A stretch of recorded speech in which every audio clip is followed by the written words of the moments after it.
Hi hello అస్సలం నమస్తే అండి. Welcome back to KNR international travels Kadapa. ఈరోజు టాపిక్ ఏమిటంటే పాస్పోర్ట్ డ్యామేజ్ అయితే ఎట్లా అప్లై చేయాలి, మరియు కావాల్సిన ప్రూఫ్ ఏమేమి. ఈ వీడియో మొత్తం చూడండి, క్లారిటీగా స్టెప్ బై స్టెప్ ఎక్స్ప్లెయిన్ చేస్తున్నా. ఒకవేళ వీడియో నచ్చితే లైక్, షేర్ అండ్ సబ్స్క్రైబ్ కూడా చేసుకోండి, మరియు ఛానల్ కూడా సబ్స్క్రైబ్ చేయండి. ఫ్యూచర్లో మరియు ఎక్కువ అప్డేట్స్ వస్తూ ఉంటాయి. ఓకే, ఇప్పుడు వచ్చేసి ఈ డ్యామేజ్ పాస్పోర్ట్ అనేది ఎట్లా అప్లై చేయాలి. ఇదే అండి హోమ్ పేజ్. ఇక్కడ ఈ apply for fresh are reissue passport దీని మీద క్లిక్ చేస్తే మిగతా ప్రాసెస్ జరుగుతుంది. దానికన్నా ముందు డాక్యుమెంట్స్ ఏమేమి కావాలో అని ఎక్స్ప్లెయిన్ చేస్తా. ఆధార్ కార్డు, పాన్ కార్డు,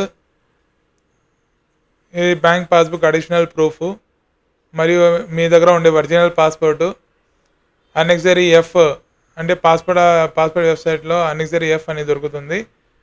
ఇది ఎందుకంటే మీ ఇది గవర్నమెంట్ ప్రాపర్టీ కదా పాస్పోర్టు, అది డ్యామేజ్ చేస్తే దాని మీద మొత్తం ఎక్స్ప్లెనేషన్ రాసి ఇవ్వాలి. వాళ్ళు క్లారిటీగా అడుగుతారు దీనివల్ల మీ పాస్పోర్ట్ డ్యామేజ్ అయిందని క్లారిటీగా ఎక్స్ప్లెనేషన్ ఇవ్వాలి.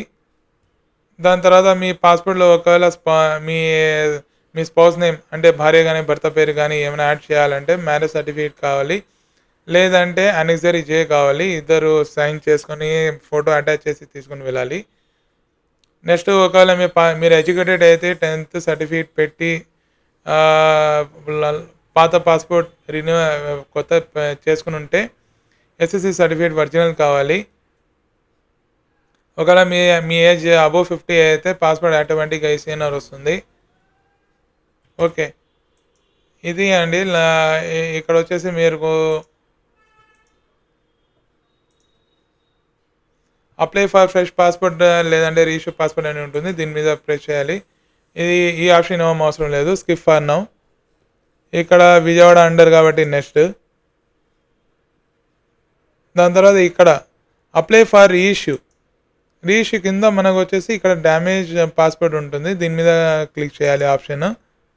దాని తర్వాత ఇక్కడ వచ్చేసి నార్మల్ 36 పేజెస్. దాని తర్వాత సేవ్ అండ్ నెక్స్ట్. ఇంకో విషయం ఏమిటంటే తత్కాల్ పాస్పోర్టు డ్యామేజ్కి కానీ లాస్ ఆఫ్ పాస్పోర్ట్కి కానీ యాక్సెప్ట్ చేయరు, నార్మల్లోనే అప్లై చేయాలి. ఓకే, ఇక్కడ గివెన్ నేమ్ పాస్పోర్ట్లో గివెన్ నేమ్ ఏముంటుందో అదే ఎంటర్ చేయాలి.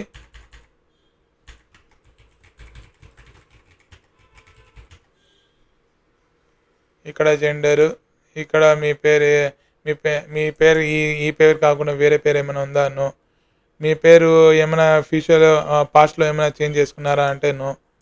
Date of birth as per passport, place of birth as per passport. Married ఉంటే మ్యారీడ్, సింగిల్ అయితే సింగిల్, డైవర్స్ అయితే డైవర్సు. ఇక్కడ ఏమంటే డైవర్స్కి కానీ సపరేటెడ్కి కానీ లేదంటే విడోవర్కి కానీ, విడోవర్కి అయితే డెత్ సర్టిఫికేట్ ఉండాలి. సపరేటెడ్ లేదంటే డైవర్స్ అంటే కోర్టు నుంచి డైవర్స్ ఆర్డర్ కావాలి. ఇది ఉంటేనే పాస్పోర్ట్ ఆఫీస్ వాళ్ళే యాక్సెప్ట్ చేసేది. ఒకవేళ మ్యారీడ్ ఉంటే మ్యారేజ్ ఒరిజినల్ సర్టిఫికేట్ ఉండాలి, లేదంటే అనెక్సరీ జే. ఇక్కడ మీ మీ మీ birth India out of India జరిగిందా అంటే నో. ఇక్కడ స్టేట్ సెలెక్ట్ చేయాలి. దాని తర్వాత ఇక్కడ వైఎస్ఆర్ డిస్టిక్ కాబట్టి మనది citizenship of India by birth. ఇక్కడ అదర్స్ అనేది సెలెక్ట్ చేయాలి. ఒకవేళ మీరు గవర్నమెంట్ సర్వెంట్ ఉంటే గవర్నమెంట్ సర్వెంట్, లేదంటే ప్రైవేట్ ఉంటే ప్రైవేట్. ఇందులో ఏదైనా ఆప్షన్స్ ఉంటే చూస్ చేసుకోవాలి. దాని తర్వాత is either of your parents అంటే మీ పేరెంట్స్ ఏమైనా గవర్నమెంట్ ఎంప్లాయా? నో. ఒకవేళ ఎస్ ఉంటే ఎస్ అని ఇచ్చి గవర్నమెంట్ ఎన్ఓసి క్యారీ చేయాలి. ఒకవేళ మీరు ఏం చదువు లేదంటే లేబర్ అంటే ఈ 7th పాస్ ఆర్లెస్ ప్రెస్ చేయాలి. ఒకవేళ మీరు ఎడ్యుకేటెడ్ అంటే 10th పాస్ అండ్ అబోవ్, లేదంటే గ్రాడ్యుయేట్ అండ్ అబోవ్. ఇప్పుడు మీరు డిగ్రీ చేసి ఉన్నారు, డిగ్రీ సర్టిఫికేట్ ఉంది, so graduate and above. 10th pass అయినారు, 10th సర్టిఫికేట్ ఉంది, so 10th pass and above. ఒకవేళ మీరు అప్ టు ఇంటర్ ఉంటే 10th పాస్ అండ్ అబోవ్ని సెలెక్ట్ చేయాలి. ఇక్కడ చూడండి 10th అని సెలెక్ట్ చేస్తే ఆటోమేటిక్‌గా ఈసీఆరా, ఈసీఎన్ఆర్ అనేది ఆటోమేటిక్ తీసుకునేది. 10th పాస్ అంటే ఈసీఎన్ఆర్ సెలెక్ట్ అవుతుంది ఇక్కడ ఆటోమేటిక్‌గా. మీరు పోయేటప్పుడు ఒరిజినల్ సర్టిఫికేట్ క్యారీ చేయాలి. ఒకవేళ ఒరిజినల్ సర్టిఫికేట్ పోతే మీరు పోలీస్ ఎఫ్ఐఆర్ దర్జ్ చేసి ఎస్ఎస్‌సి బోర్డ్‌కి పేపర్ పంపించిన తర్వాత వారు డూప్లికేట్ సర్టిఫికేట్ అనేది పంపిస్తారు ఎస్ఎస్‌సిది. అది అక్కడ యాక్సెప్ట్ చేస్తున్నారు. సో, ఇది మీ ఇష్టము. ఎంటర్ చేస్తే చేయొచ్చు లేదంటే లేదు. మాండేటరీ ఏం కాదు. ఇక్కడ అన్నీ రెడ్ మార్క్స్‌లో ఇట్లా ఉంటే కంపల్సరీ మాండేటరీ సెలెక్ట్ చేయాల్సిందే. So, save and next. తండ్రి పేరు as per the passport. Mother పేరు యాజ్ పర్ ద పాస్‌పోర్ట్.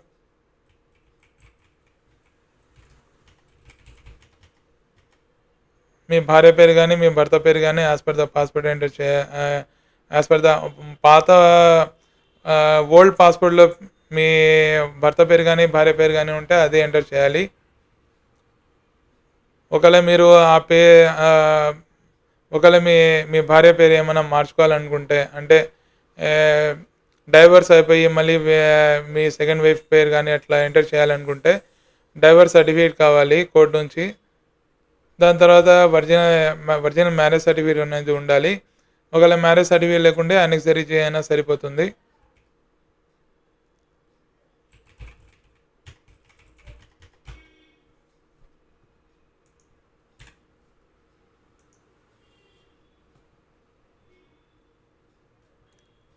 ఇక్కడ మీరు ఉండే అడ్రస్ ప్రెజెంట్ అడ్రస్ ఎంటర్ చేయాలి ఎప్పటికైనా సరే. దానికి ప్రూఫ్ వచ్చేసి ఆధార్ కార్డు. ఆధార్ కార్డులో ప్రెజెంట్ అడ్రస్ ఉండాలి ఎప్పటికైనా. మనది కడప పిన్ కోడ్ 516001 కాబట్టి ఇది ఎంటర్ చేసాం. మీ ఏరియా పిన్ కోడ్ ఏముంటుందో అడ్రస్ ప్రూఫ్లో చూడండి, దానికి తెలుస్తుంది. మొబైల్ నంబర్ వర్కింగ్ నెంబరే ఉండాలి.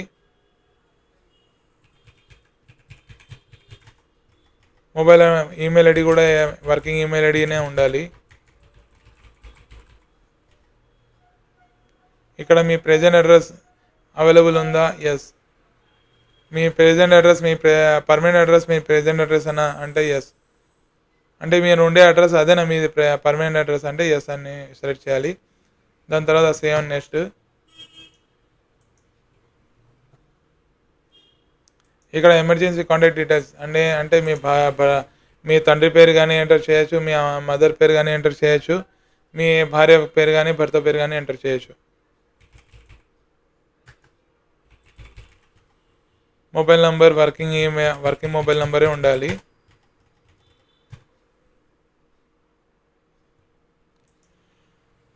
ప్రెజెంట్ ఉండే పాస్పోర్ట్ నంబర్ ఎంటర్ చేయాలి. మీ ఆ పాస్పోర్ట్ డ్యామేజ్ అయితేనే కదా మీరు ఇది డ్యామేజ్ పాస్పోర్ట్కి అప్లై చేస్తుండేది.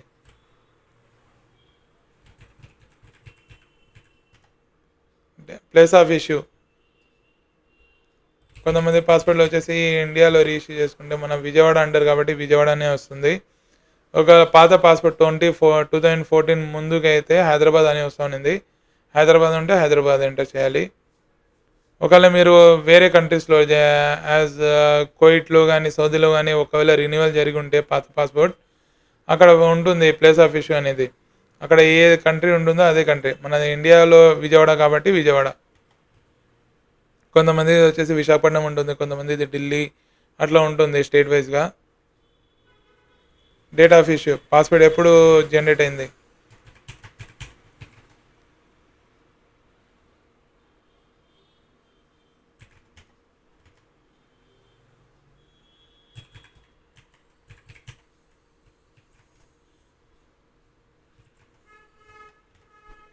ఇక్కడ ఫైల్ నెంబర్ అనేది ఎంటర్ చేయొచ్చు లేదంటే లేదు, అవసరం లేదు. ఫైల్ నెంబర్ అంటే అది ఒరిజినల్ పాస్పోర్ట్ బ్యాక్ సైడ్ కింద ఇది పాత పాస్పోర్ట్ డీటెయిల్స్ ఉంటుంది, దాని కింద ఫైల్ నెంబర్ ఉంటుంది, అదే ఎంటర్ చేయాలి.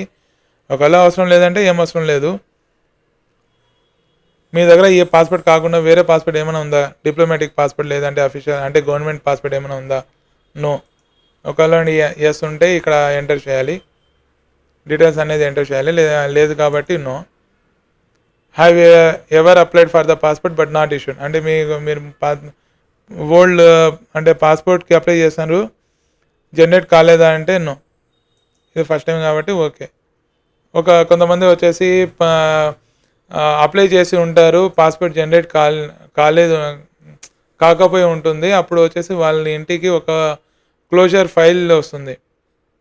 అంటే మీ పాస్పోర్ట్ ఈ ఫైల్ నెంబర్ అనేది క్లోజ్ చేసామని. అలాంటప్పుడు ఈ ఇక్కడ ఎస్ అని ఇవ్వాలి. ఫైల్ నెంబర్ అడుగుతుంది. దాని తర్వాత డేట్ ఆఫ్ అప్లయింగ్ అది అంటే ఆ పాత అపాయింట్మెంట్ ఎప్పుడు అప్లై చేశారు, ఏ పాస్పోర్ట్ ఆఫీస్కి అప్లై చేశారు. మన దగ్గర ఇది లేదు కాబట్టి నో. Save next.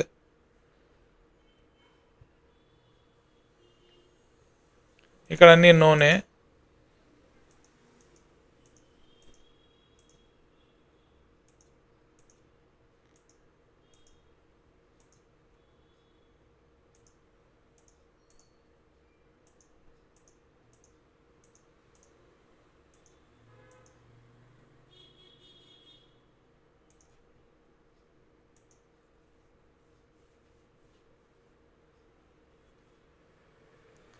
ఇది మీ పాస్పోర్ట్ లేఅవుట్ అనమాట.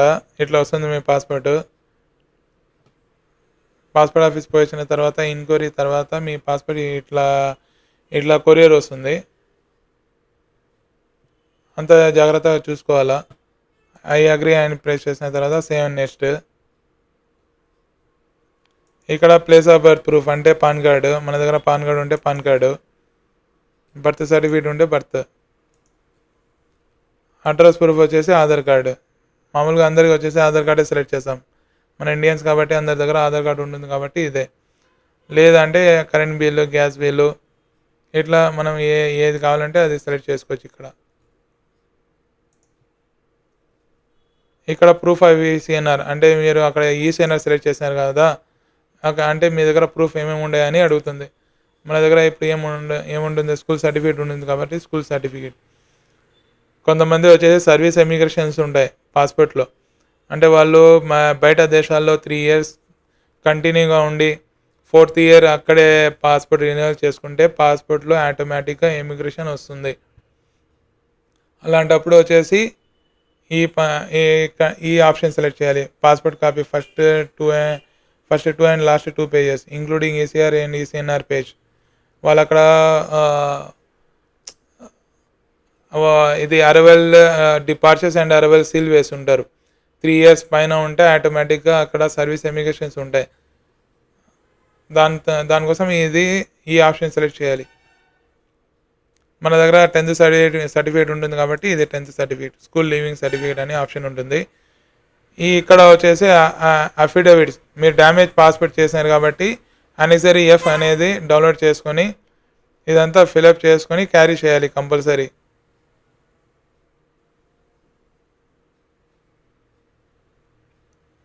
ఈ అఫిడవిట్ లేకుండా వాళ్ళు యాక్సెప్ట్ చేయడం లేదు పాస్పోర్ట్ ఆఫీస్.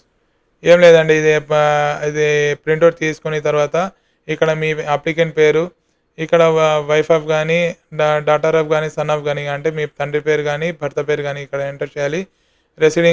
రెసిడింగ్ అంటే మీరు ఉండే అడ్రస్, ప్రజెంట్ అడ్రస్ ఎంటర్ చేయాలి ఇక్కడ.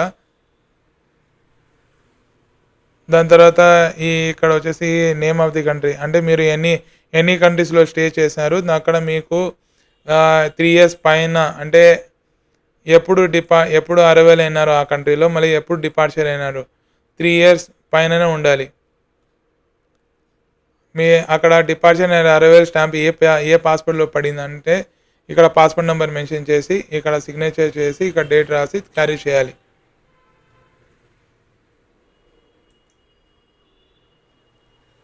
ఇక్కడ టిక్ మార్క్ చేసి ఐ అగ్రీ క్లిక్ చేసి కడప, మనది కడప ప్లేస్ కాబట్టి కడప సేవ్ చేసుకున్న తర్వాత ఇక్కడ ప్రీవ్యూ అనేది చూడాలి. ప్రీవ్యూలో వచ్చేసి కంపల్సరీ స్టెప్ బై స్టెప్ ఒక్కొక్క లెటర్ కానీ మిక్స్ కాకుండా జాగ్రత్తగా చూసుకోవాలి ఇదంతా. ఇక్కడ ఏమైనా మిస్టేక్స్ ఉంటే కరెక్ట్ చేసుకోవాలి ముందే, పేమెంట్ ముందే. పేమెంట్ అయిన తర్వాత అపాయింట్మెంట్ జనరేట్ అయిన తర్వాత ఏం చేయలేము. ఒకవేళ పాస్పోర్ట్ ఆఫీస్ స్టాఫ్ బాగుంటే వాళ్ళు అక్కడ కరెక్ట్ చేస్తారు, యాక్సెప్ట్ చేస్తే. ఒకవేళ యాక్సెప్ట్ చేయకపోతే మళ్ళీ ఏం చేయరు వాళ్ళు. సో ఇక్కడ ఇది ప్రింట్ తీసుకొని సేఫ్టీ పరంగా మనము ప్రింట్అవుట్ చేసుకోవచ్చు. అది అంతా ఓకే. మనకు అపాయింట్మెంట్ నెక్స్ట్ పేజ్కి అపాయింట్మెంట్ పోవాలా అంటే ఇది క్లోజ్ చేసి సబ్మిట్ చేయాలి. సబ్మిట్ చేసిన తర్వాత ఇట్లా చూపిస్తుంది pay and schedule appointment print application receipt. ఇందాక మేము రిసిప్ట్ ప్రింట్ చేసాం కదా, ఇది. ఇప్పుడు మనకు పేమెంట్ కావాలి కాబట్టి ఇది మనకు సెంటర్స్ విజయవాడ కానీ తిరుపతి కానీ ఎప్పుడెప్పుడు కావాలా అనేది ఇక్కడ. ఇవి పిఎస్కే అంటే పాస్పోర్ట్ ఆఫీస్ అండి, main head passport office. PSK అంటే పోస్ట్ ఆఫీసులు అండి ఇవి. ఇట్లా డ్యామేజ్ కానీ లాస్ ఆఫ్ పాస్పోర్ట్కి కానీ పోస్ట్ ఆఫీసెస్లో తీసుకోరు. So better to go passport office. PSK అంటేనే అక్కడ ఆ సెంటర్స్కి అప్లై చేసుకోవాలా. ఆర్పిఓ అంటే ఇది ఇన్క్వైరీస్కి అండి. ఇది ఒకవేళ మీ పాస్పోర్ట్ రాలేదు అని అలాంటప్పుడు ఇన్క్వైరీస్ పెట్టుకుంటాం కదా, ఇది ఇక్కడ మాత్రం సెలెక్ట్ చేసుకోకూడదు, మామూలుగా పాస్పోర్ట్ ఆఫీస్కే సెలెక్ట్ చేసుకోవాలి. విజయవాడ 6 మార్చ్కి అవైలబుల్ ఉంది, తిరుపతికి వచ్చేసి 17 మార్చ్కి అవైలబుల్ ఉంది ఈరోజు డేట్ ప్రకారం.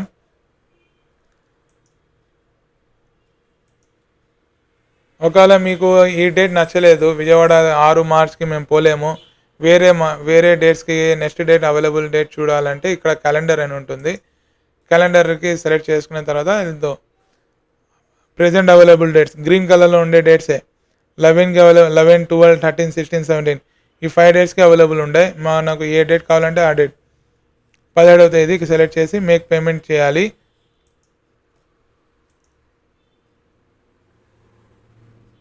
$1,500 అనేది గవర్నమెంట్ ఫీజు వచ్చింది. ఇక్కడ చూడండి, నేను ఫీజ్ క్యాలిక్యులేటర్లో ఒకటి నేను చెప్పడం మర్చిపోయినాను. ఒకవేళ మీరు డ్యామేజ్ పాస్పోర్ట్ ఒకవేళ లాస్ అయితే డ్యామేజ్ పాస్పోర్ట్ టైం ఎక్స్పైరీ అయిపోతే 1,500 అనేది గవర్నమెంట్ ఫీజు ఉంటుంది. 1,500 గవర్నమెంట్ ఫీజు. ఒకవేళ మీ పాస్పోర్ట్ ఎక్స్పైరీ కాకపోతే అప్పుడు ఫీజు వేరేలాగా ఉంటుంది, 3,000 రూపీస్ గవర్నమెంట్ ఫీజు. ఇది డ్యామేజ్ కానీ లాస్ ఆఫ్ పాస్పోర్ట్ కానీ తత్కాల్ అండర్ స్కీమ్లో యాక్సెప్ట్ చేయరు, నార్మల్లోనే అప్లై చేయాలి. మన పాస్పోర్ట్ ఎక్స్పైర్ అయింది కాబట్టి ఇక్కడ 1,500 గవర్నమెంట్ ఫీజు చూపించింది. ఇక్కడ పే అండ్ షెడ్యూల్ అపాయింట్మెంట్. దాని తర్వాత ఇక్కడ పేమెంట్ ఆప్షన్స్లో వచ్చేసి QR code option, UPI option చూపిస్తుంది, ఇది free of cost. SBI bank debit card కూడా ఫ్రీ ఆఫ్ కాస్టే. అదర్ బ్యాంక్ డెబిట్ కార్డ్స్ కూడా ఫ్రీ ఆఫ్ కాస్టే. ఎస్బీఐ నెట్ బ్యాంకింగ్ కూడా ఫ్రీ ఆఫ్ కాస్టే. మనకు ఛార్జబుల్ ఏదైతే అంటే other bank net banking, SBI తప్ప వేరే నెట్ బ్యాంకింగ్ చేసుకుంటే ఫ్రీ ₹6 ఛార్జెస్. క్రెడిట్ కార్డ్ చేసుకుంటే ₹18 ఛార్జెస్. ఇది యూపీఐ సెలెక్ట్ చేసుకున్న తర్వాత ఇక్కడ మనకు క్యూఆర్ కోడ్ అని చూపిస్తుంది. క్యూఆర్ కోడ్ స్కాన్ చేసి మనము ఫోన్పే ద్వారా యూపీఐ యాప్ ద్వారా పే చేసుకోవచ్చు. ఇది స్కాన్ చేసుకున్న తర్వాత మనకు అపాయింట్మెంట్ లెటర్ అనేది జనరేట్ అవుతుంది. ఇదే అండి ఇవాళ వీడియో. ఒకవేళ వీడియో నచ్చితే లైక్, షేర్ అండ్ సబ్స్క్రైబ్ చేయండి. ఒకవేళ డౌట్స్ ఉంటే కామెంట్ సెక్షన్లో కామెంట్ చేయండి. నా WhatsApp number 9701253468. KNR international travels Kadapa. మన ఆఫీస్ ఎక్కడ ఉంది అంటే కృష్ణాల సర్కిల్ కాడ దేవుని కడప ఆర్చ్ ఉంటుంది, దానికి లెఫ్ట్ సైడ్లోనే కేఎన్ఆర్ ఇంటర్నేషనల్ ట్రావెల్స్ అనే బోర్డు ఉంటుంది, అదే అండి మన ఆఫీసు. ఒకవేళ ఈ అపాయింట్మెంట్ మనం బుక్ చేయాలంటే +300 ఛార్జ్ చేస్తామండి, 1,800. Okay, thank you so much.